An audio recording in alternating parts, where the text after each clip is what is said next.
Muy buenos días. ¿Cómo se encuentran esta mañana? Bien, me alegra. Quiero que abra su Biblia en Efesios capítulo 2. Efesios capítulo 2.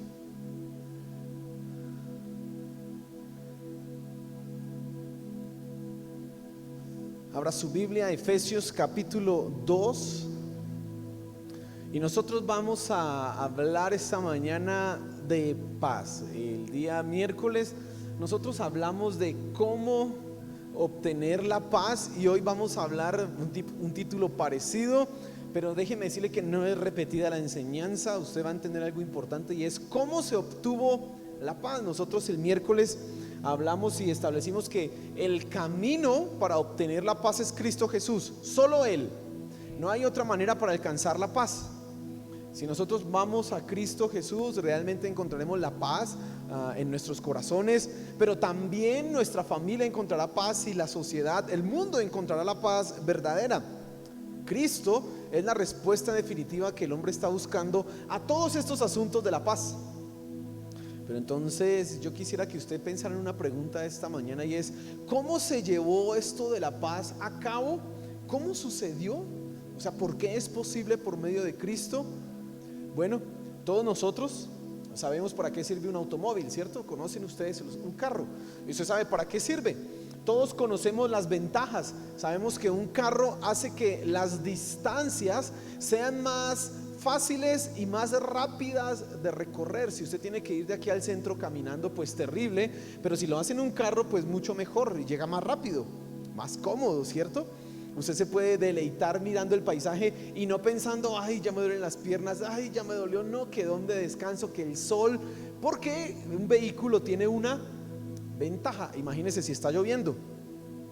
Una de las ventajas de un automóvil frente a una moto, frente a una motocicleta, es precisamente eso, que el automóvil nos resguarda de la lluvia. Y entonces si está lloviendo y usted está dentro de su carro, usted casi que va tranquilo. No importa si hay un diluvio alrededor, nosotros estamos tranquilos. Pero todos conocemos las ventajas, pero muy pocos son los que conocen cómo es que funciona realmente un carro. Muy pocos son los que conocen qué es lo que sucede al interior del motor de un carro. Muchos saben cómo prender, darle start al carro, iniciar, acelerar, y si es automático, la palanquita adelante o la palanquita atrás y vamos, y solo frenar. Pero no se entiende cómo es que las reacciones químicas al interior del motor generan el movimiento. Cómo es que los pistones son movidos por el producto de esa reacción química que genera un movimiento que finalmente es lo que hace que se mueva el carro. Muchos entonces entendemos para qué sirve un automóvil, pero pocos entienden cómo es que funciona el carro.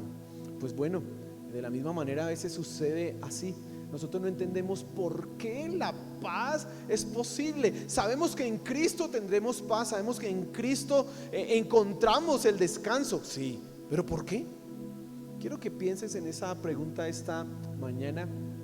Y entonces vamos a leer la escritura, vamos a leer el versículo 15 de Efesios capítulo 2 y presta mucha atención a lo que dice la escritura. Bueno, quiero que leamos desde el versículo 14 en realidad, como para tener un poco de contexto. En cuanto a lo que estamos ahí leyendo, colóquenmelo ahí por favor. Dice la escritura, Efesios 2:14, dice: porque Él, Cristo Jesús, es nuestra paz, que de ambos pueblos hizo uno, derribando la pared intermedia de separación, aboliendo en su carne las enemistades, la ley de los mandamientos expresados en ordenanzas, para crear en sí mismo de los dos un solo y nuevo hombre, haciendo la paz. Quiero que te fijes en tres cosas de este versículo. Ya sabemos nosotros que nuestro Señor Jesús es la respuesta a la paz que estamos buscando y que anhela el hombre. Pero fíjate en la primera parte del versículo 15, dice: aboliendo en su carne las enemistades. ¿Sabes? Lo primero que tienes que entender es que es posible la paz en Cristo Jesús porque su muerte fue el camino para la reconciliación. Eso es lo primero que nosotros tenemos y necesitamos tener en cuenta. La muerte de nuestro Señor Jesús no solo nos libró de la condenación en el infierno, sino que también trajo reconciliación y por consiguiente paz. Ahora, ¿cómo se da esto? Bueno, la muerte permitió la reconciliación de los hombres, en primer lugar con Dios. Usted sabe, el precio del pecado debía ser cancelado. Es algo que nosotros necesitamos tener claro. Mire, la justicia divina nos enseña que el mal va a ser pagado. Hay algunas personas que pueden pensar hoy en día que hay cosas que eso como que hay gente que se libra, hay gente que hace cosas malas, pero finalmente resulta librándose, porque no vemos que aquí en la tierra se haga esa justicia. Pero déjeme decirle que no será así para siempre. No, un día nuestro Dios se va a sentar en un trono y va a juzgar, y el que hizo pecado va a tener que pagarlo. Pero en Cristo ese precio del pecado fue pagado. Su sangre, su muerte en la cruz fue el precio de ese pecado, y por eso todos aquellos que creemos en Él podemos decir tranquilamente: ay, cuando llegue ese momento que nos han de pedir cuentas, estaremos confiados, porque Dios preguntará y dirá: tú hiciste, tú cometiste, tú fallaste, tales y tales pecados son los que tú cometiste. Pero inmediatamente se levantará Cristo y dirá: pero yo pagué por Él, yo morí en la cruz del Calvario por Él. Aleluya. Esa es la primera reconciliación, hermano.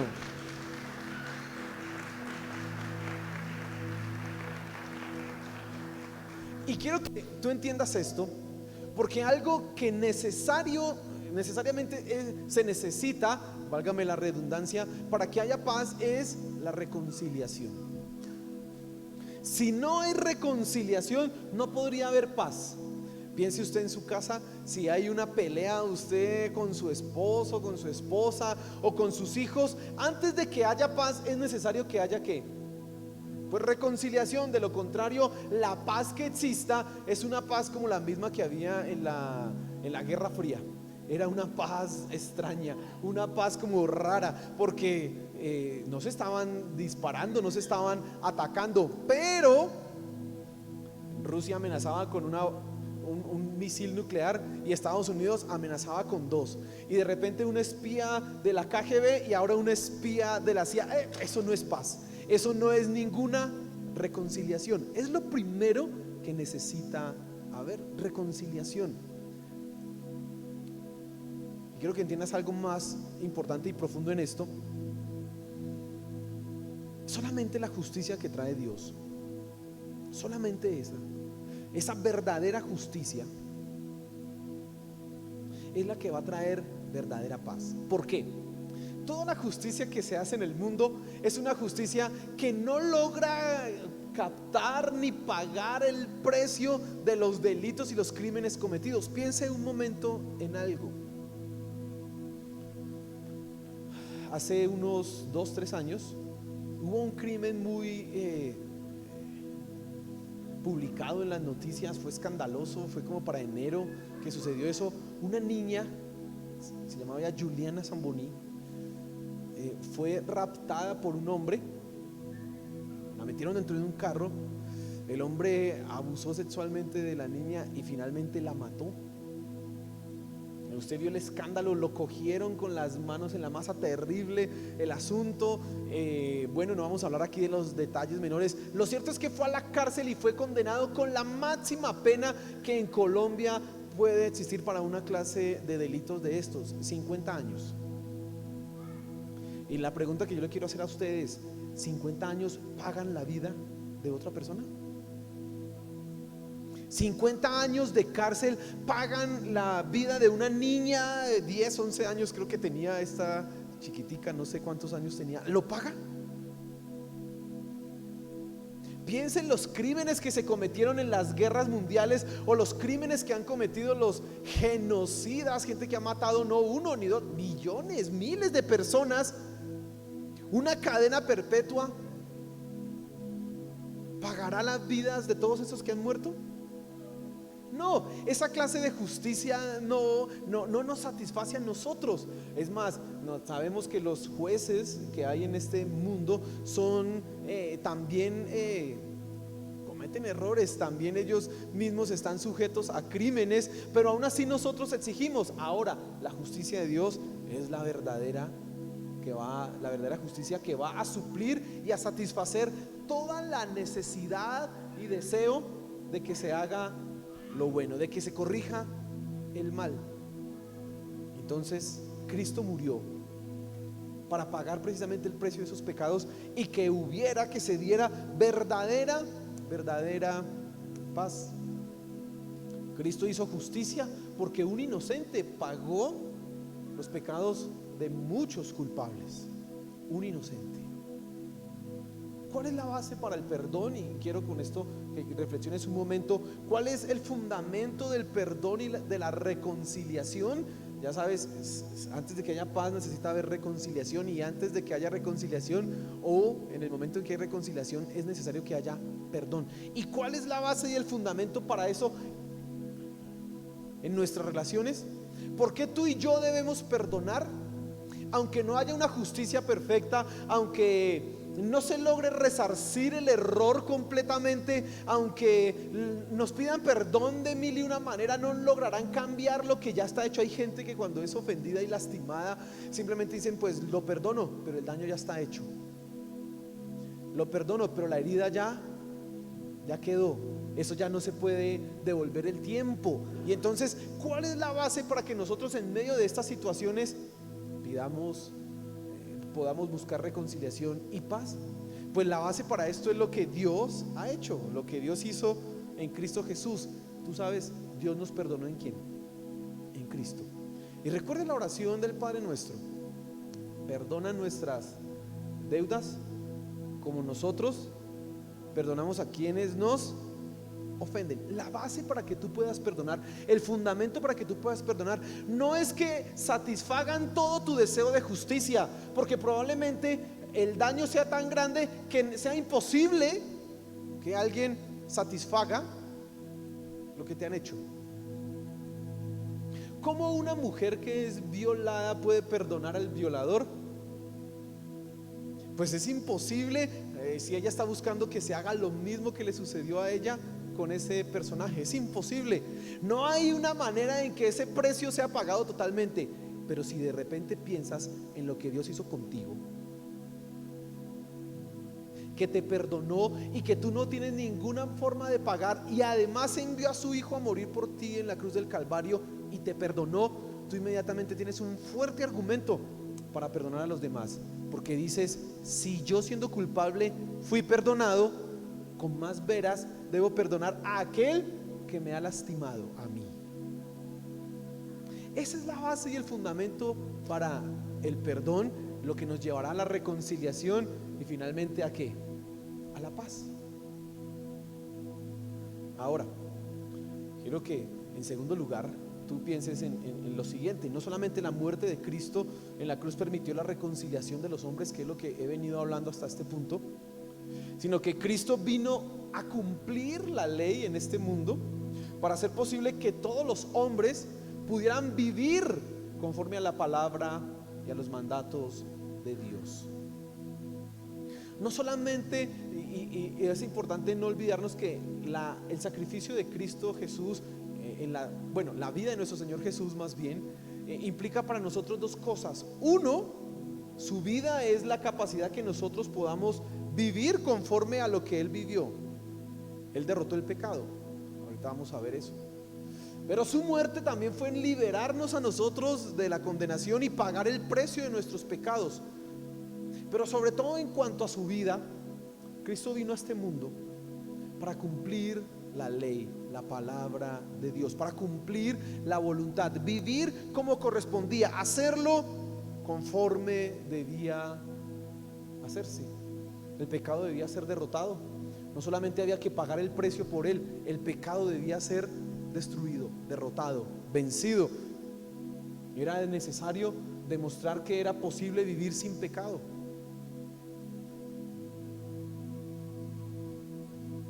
Era necesario que el pecado, el causante de todos los males en el mundo, desapareciera. Mientras Él existiera, habrían todos los motivos para las enemistades. Pensar, escucha esto, en la reconciliación y la paz sin considerar el pecado, sin considerar la existencia del pecado, es solucionar el problema de manera superficial. Ahora, ¿por qué voy a esto? ¿A qué quiero llegar? Quiero que te fijes en la segunda cosa en este pasaje. Dice ahí el versículo: aboliendo en su carne las enemistades, la ley de los mandamientos expresados en ordenanzas, para crear en sí mismo de los dos un solo y nuevo hombre, haciendo la paz. Y entonces dice: él en su carne abolió todas las enemistades, su muerte, pero en su carne vivió conforme a la ley. Y dice aquí, dice, abolir la ley de los mandamientos expresados en ordenanzas. ¿Sabes una cosa? Quiero que tú entiendas, la ley es la que divide a los hombres. La ley es la que causa enemistad. ¿Y por qué yo afirmo esto? Primero, la ley es la que ha hecho hizo división entre judíos y gentiles.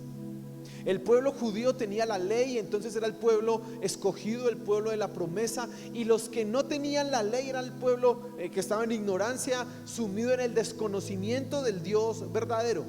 En primera instancia significa esto. Y Pablo está hablando de esta realidad, que judíos y gentiles antes estaban separados. La ley generó una división, la ley ritual, la ley ceremonial, toda esa ley que le decía al judío: no hagas, no hagas, haz, no lo hacían los gentiles. Eso dividió a los hombres.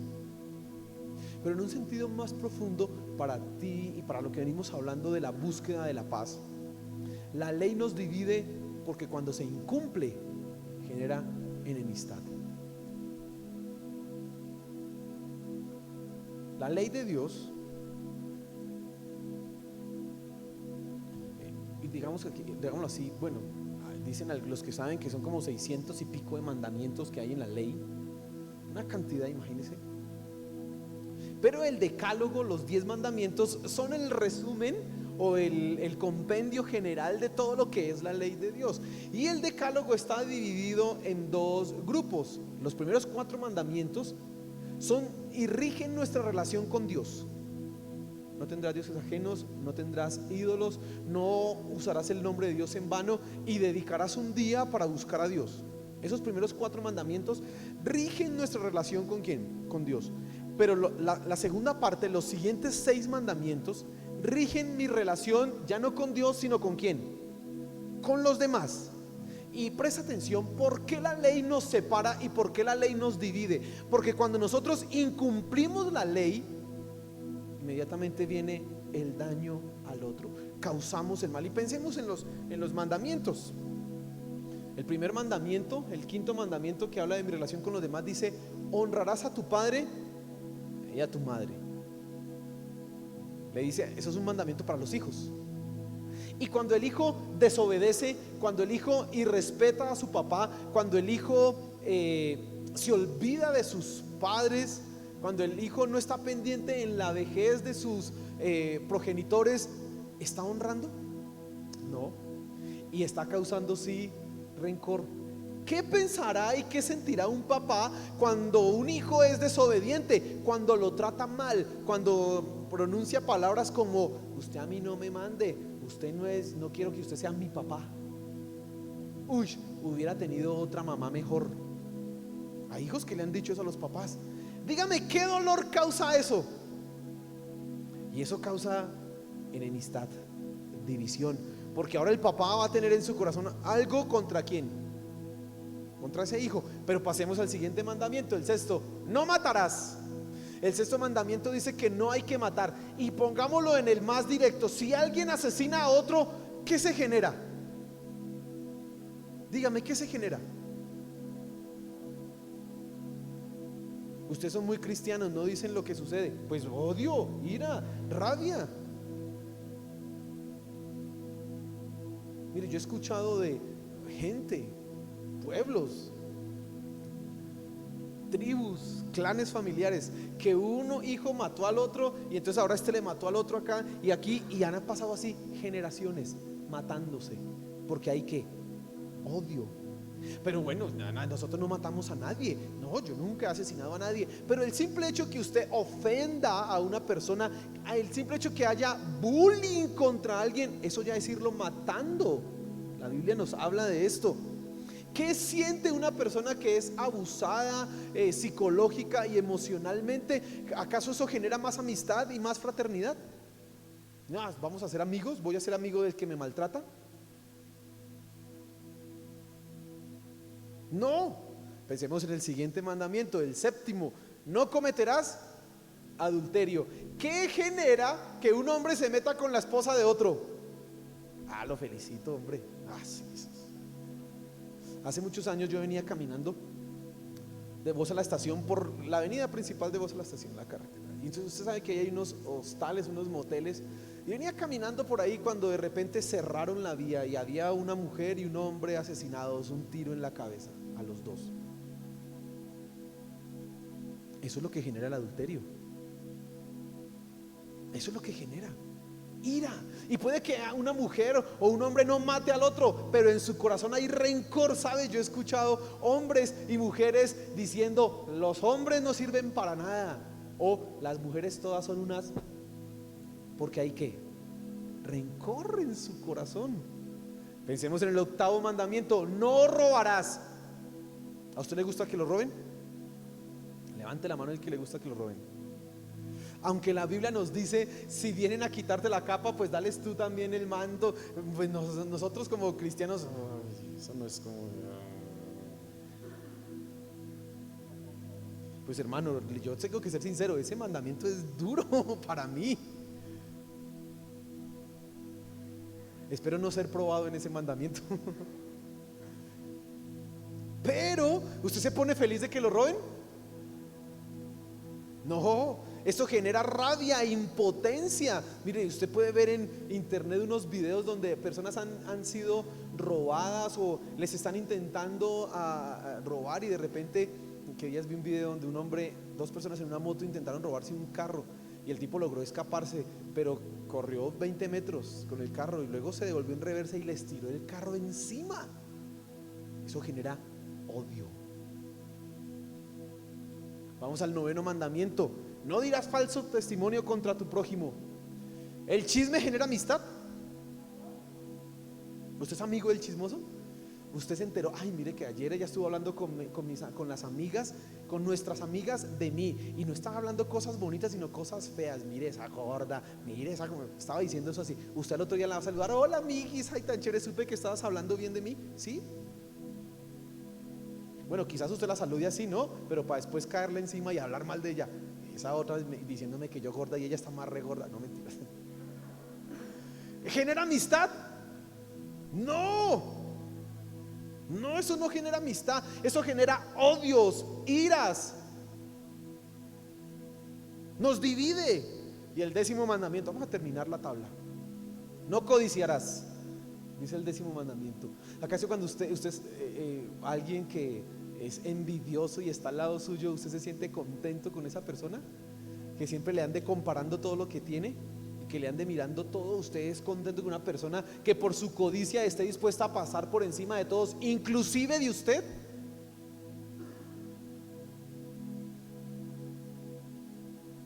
Y tenemos que ser claros en algo: todo lo que ha sucedido hoy y lo que está sucediendo en nuestro país tiene una razón y un fundamento verdadero. Claro.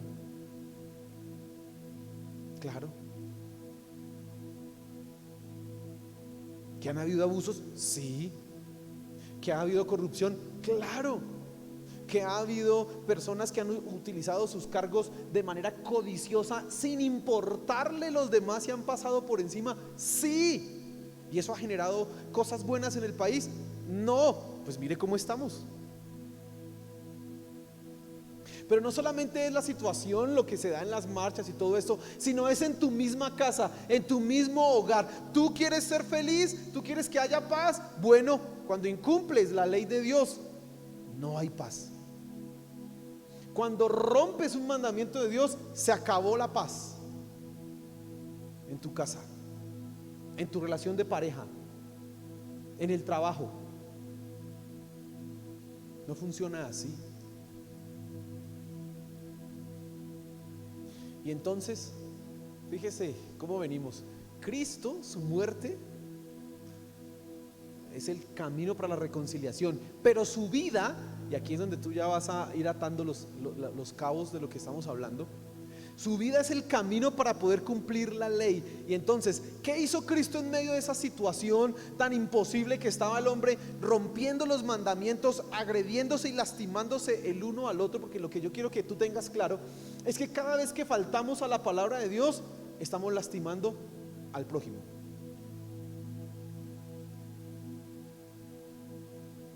La Biblia nos dice a los esposos, y vamos a llegar a eso más adelante, cuando estemos en el capítulo 5 de Efesios.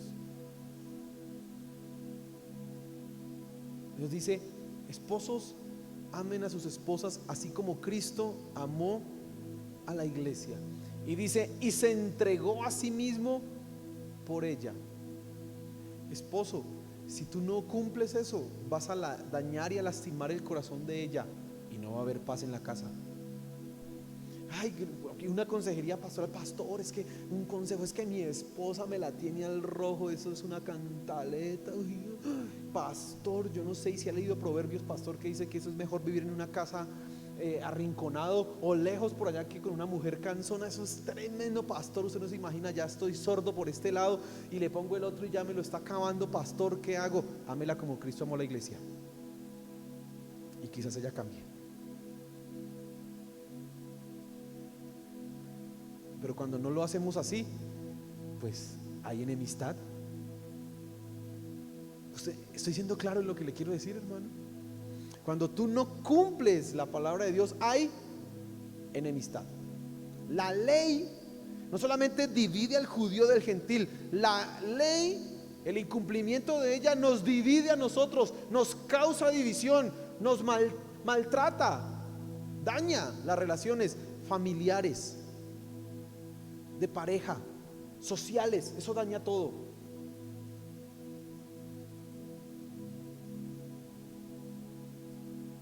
Entonces, ¿qué hizo Cristo para poder solucionar este problema?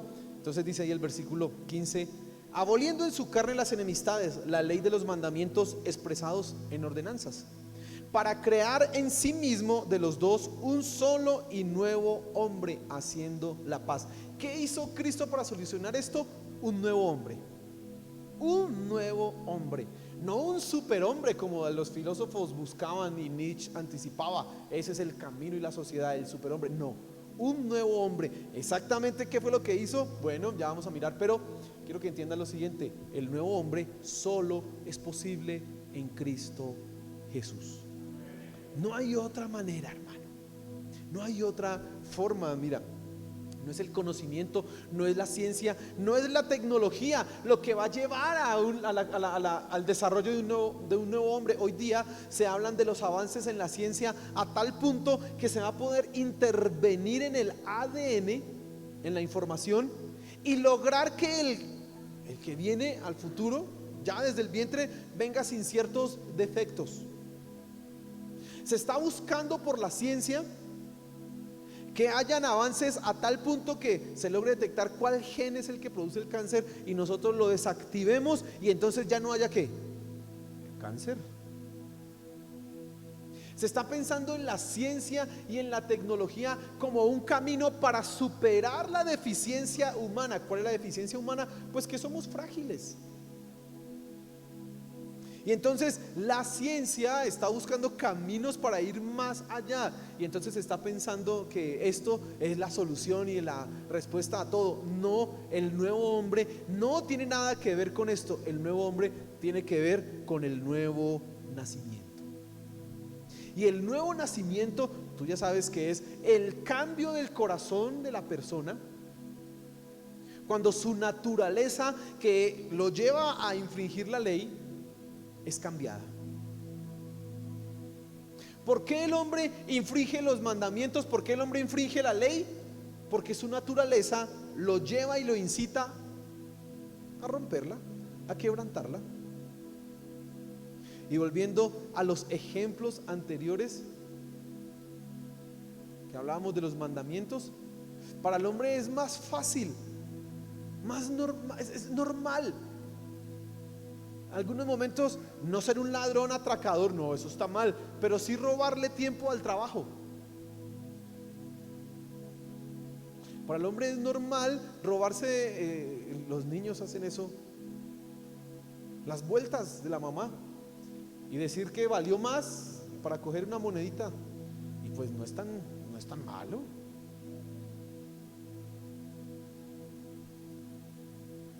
El hombre que está casado busca entonces emociones fuera de su hogar, y entonces se da cuenta que el peligro, la tensión y ese enamoramiento pasajero del adulterio es más atractivo que estar y llegar a la casa y ver, venga, me toca conquistarla, y no, y ahora está brava por esto, ay no, es mejor tener una por allá, que eso siempre están felices y siempre están como bonitas, pero esta vieja en la casa la encuentro en pijama, y no. Su tendencia natural lo lleva a ¿qué?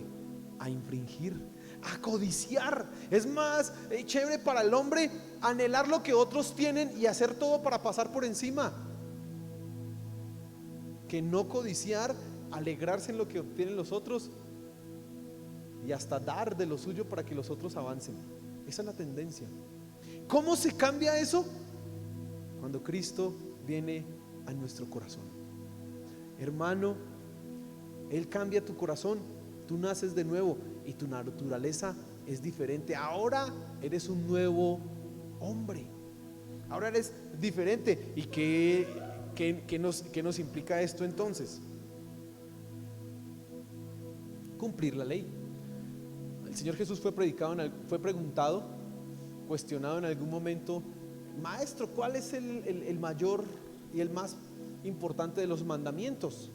Y el Señor Jesús respondió haciendo un resumen del decálogo: amar a Dios sobre todas las cosas, los primeros 4 mandamientos, y los siguientes: amar al prójimo como a ti mismo. Y en esto, dijo él, se cumple toda la ley y los profetas. Amar a Dios y amar ¿a quién? Al prójimo. El nuevo hombre, ahora que ha sido transformado, está en la capacidad de cumplir la ley de Dios. Está en la capacidad de aplicar la palabra. Está en la capacidad de reconciliar, de reconciliarse, de perdonar, de no infringir ciertos mandamientos que le son atractivos, de luchar contra esas tendencias. Y entonces viene la paz, viene la reconciliación. Porque piensa, hermano, en lo siguiente: si en tu casa tú, tu cónyuge y tus hijos, todos están comprometidos fielmente en cumplir la palabra de Dios, todos han sido transformados por el poder del Espíritu Santo y son nuevas personas, son nuevos hombres, se presentarán conflictos, pero inmediatamente se arreglarán porque somos cristianos. No vamos a dejar que el sol se ponga sobre nuestro enojo. Vamos a perdonar, vamos a hacerlo de corazón. No va a pasar absolutamente nada, no vamos a dejar que esto se agrande. Y hay que paz. Pero cuando nosotros no aplicamos la palabra de Dios, peor, cuando no hemos nacido de nuevo, ni siquiera, no hay paz. Cuando tú, que eres cristiano, que has nacido de nuevo, aún así insistes en vivir conforme a las cosas anteriores, infringiendo la palabra de Dios, no aplicándola, no hay paz. No hay paz. Y dice ahí el final del versículo 15, dice: para crear en sí mismo de los dos un solo y nuevo hombre, haciendo la paz. Cristo Jesús murió en la cruz del Calvario para reconciliarnos con Dios, pero su muerte también nos permitió vivir una nueva, una nueva naturaleza. Y esa nueva naturaleza también nos permite reconciliarnos ¿con quién? Con los demás. Nos permite vivir aplicando la palabra de Dios, y por lo tanto entonces el resultado es ¿qué? Paz. No solamente paz para con Dios, paz aquí, paz en nuestro hogar, paz en nuestra sociedad. Quiero mencionar algo antes de finalizar. Y sí hay algo más que nos divide en este mundo, y es la respuesta a una pregunta. La pregunta que divide a los hombres en dos clases, o los coloca a un lado y al otro, es: ¿has nacido de nuevo? Esa pregunta divide a la humanidad entre los que son hijos de Dios y los que no son hijos de Dios. Escúcheme, hay dos categorías en el mundo, y no son por raza, no son por color, no son por estatura, no, es simplemente por la respuesta a una pregunta: ¿tú naciste de nuevo? ¿Has nacido de nuevo? Y yo te hago esa pregunta esta mañana: ¿tú has nacido de nuevo?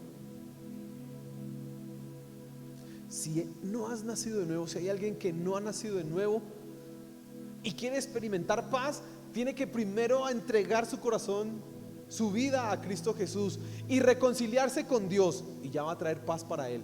Pero esa misma reconciliación que ha tenido con Dios le va a permitir vivir una nueva vida, y va a traer paz en su casa, paz con sus hijos, le va a bendecir. Mire, si nosotros queremos una solución para los problemas de nuestro país, sería bueno que todos los colombianos fuéramos cristianos. Créame que muchos problemas se acabarían. Amén. Muchos. Y aún así, la manifestación de Cristo, su venida, su irrupción en la historia, será el cambio total de toda esta realidad. Lo necesitamos a Él en medio de nosotros. Amén. Pero también te quiero hacer una pregunta. Tú has nacido de nuevo. ¿Estás experimentando paz en tu vida? ¿Paz en tu hogar? ¿Paz en tus relaciones?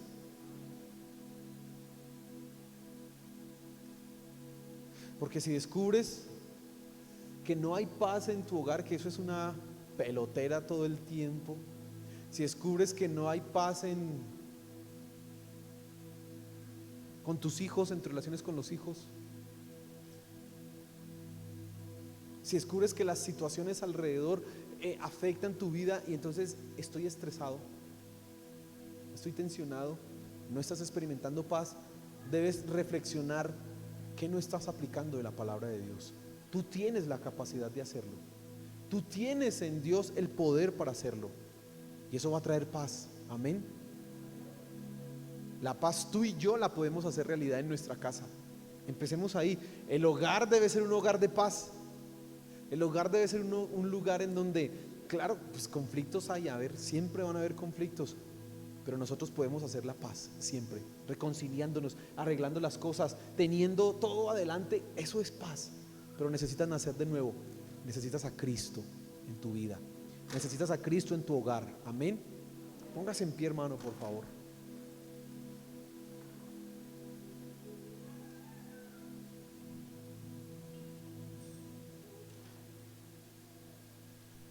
Y quiero que pienses en lo siguiente: la verdadera paz solo es posible en Cristo Jesús. Hoy día todo el mundo quiere paz. Todo el mundo quiere paz. Hay protestas por paz. Los que no están en las protestas también quieren paz, que se acaben las protestas. Las autoridades hablan de paz. En el mundo hablan de paz. Pero sabes, tú y yo podemos empezar a hacer la paz si aplicamos la palabra de Dios. Tú y yo podemos hacer realidad la paz si vivimos conforme a los mandatos de Dios. Eso traerá menos dolor a las demás personas. Eso evitará conflictos y traerá ¿qué? Paz.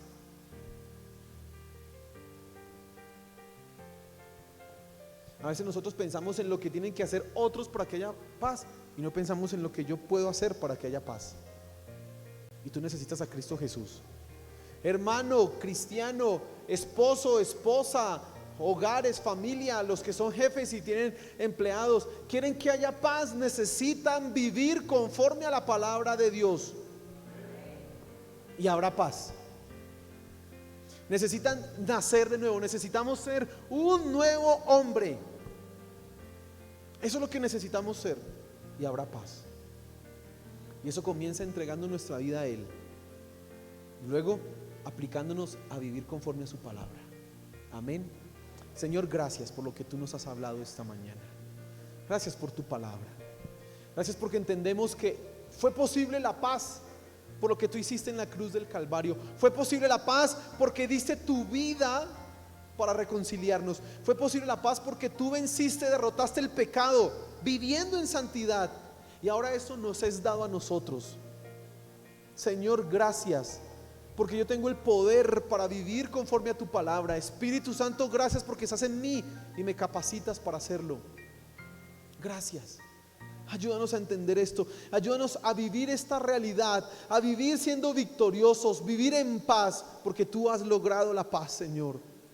Lo que era imposible, tú lo hiciste. Tú derribaste todo muro de separación, toda barrera, tú la dividiste, tú la rompiste, Señor. Ayúdanos a entenderlo. Por favor, Señor. Amén, amén, amén.